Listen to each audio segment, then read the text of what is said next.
మేకలో 21 గ్రామే protein ఉంటుంది. పల్లీల్లో 25 గ్రాముల protein ఉంది. 100 గ్రాముల మేక మాంసం 700 రూపాయలు కేజీ. కానీ పల్లీలు 100, 120 రూపాయలు. మ్యాక్సిమం కొద్ది కాస్ట్లీ మంచి క్వాలిటీ అయితే 130, 140, 150 రూపాయల లోపే. కానీ ఇందులో బలం చూస్తే 100 గ్రాముల మేక మాంసం 118 క్యాలరీలు, 100 గ్రాముల పల్లీలు 567.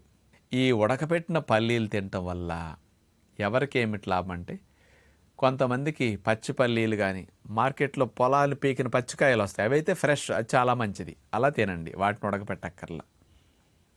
ఎండిన పల్లీలన్నీ నానపెట్టినప్పుడు తినడానికి వెగటగా ఉంటే ఇట్లా ఉడకపెట్టుకు తినేసేయండి, ఖర్జూరాలు నంచుకుంటూ. తప్పనిసరి అప్పుడు బెల్లం నంచుకుంటూ తినండి. ఇవి తింటే గర్భిణీలకు చాలా మంచిది. పచ్చి అయితే కొంచెం బాగా ఉంటాయి, ఉడకపెట్టినాటికి అంత తాలింపు వేసుకోండి, వాళ్ళ గర్భిణీలకు వికారం వాంతులు లేకుండా మంచి ప్రోటీన్